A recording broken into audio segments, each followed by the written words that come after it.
Sathan Holmes, Sai Vignesh நகர். நம்ம சென்னை கோயம்பேட்டிலேருந்து ஒரு ½ டிரைவில் beautiful gated community. National ஹைவேஸ்லேருந்து பார்த்தீங்கன்னா கரெக்டாக ஒரு 1.5 கிலோமீட்டர் தான்.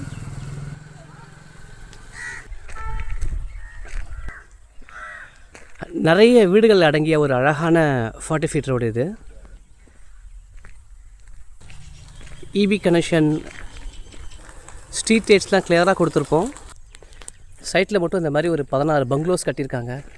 ரொம்ப அழகான லே அவுட் இது. நாம் ஒரு லே அவுட்டில் பிளாட் வாங்க போகிறோம். ஆனால் அந்த பிளாட்டில் பார்த்திங்கன்னா இந்த மாதிரி வீடுங்க நிறையா இருந்ததுன்னா எவ்வளோ அழகாக இருக்கும் யோசிச்சு பாருங்கள்.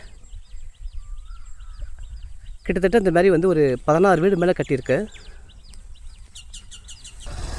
சாய் விக்னேஷ் நகர் வேக்கன்ட் பிளாட்டே பார்த்திங்கன்னா இந்த வீடுங்களுக்கு நடுவில் இருக்க பிளாட் தான் வேக்கண்ட்டு. இங்கே அழகிய ட்வின் வில்லாஸ் எல்லாம் கூட உள்ளே இருக்குது. நல்லா வளர்ந்து டெவலப்பாக மக்கள் வாழ்ந்துக்கிட்டு இருக்க இந்த வீடுங்களுக்கு பக்கத்து பிளாட் வேக்கன்ட் கிடைக்கும் போது அதை வாங்கிறது நமக்கு எவ்வளோ யூஸ்ஃபுல்லாக இருக்கும் யோசிச்சு பாருங்கள். 2013 போட்ட இந்த லே அவுட்டில் இன்றைக்கி நிறைய வீடுகளும் அண்டர் கன்ஸ்ட்ரக்ஷனில் போயிட்டுருக்கு பியூட்டிஃபுல்லாக.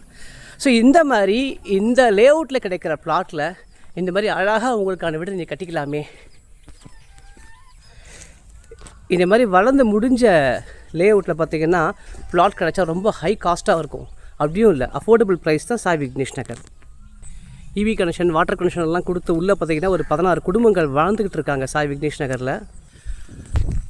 இங்கே பார்க்கில் இருக்க ட்ரீஸ்லாம் பார்த்திங்கன்னா வேறு லெவலில் இருக்கும். கொடைக்கானல் மாதிரி இருக்கும், பார்க்குறதுக்கு பியூட்டிஃபுல்லாக இருக்கும். ஸோ சாய் விக்னேஷ் நகர் பார்க்கில் ஒரு அழகிய சோலையே அமைச்சிருக்கோம். பார்க்குறதுக்கு அப்படியே கொடைக்கானல் மாதிரி இருக்கும். குளிர்ச்சியான சாய் விக்னேஷ் நகர்.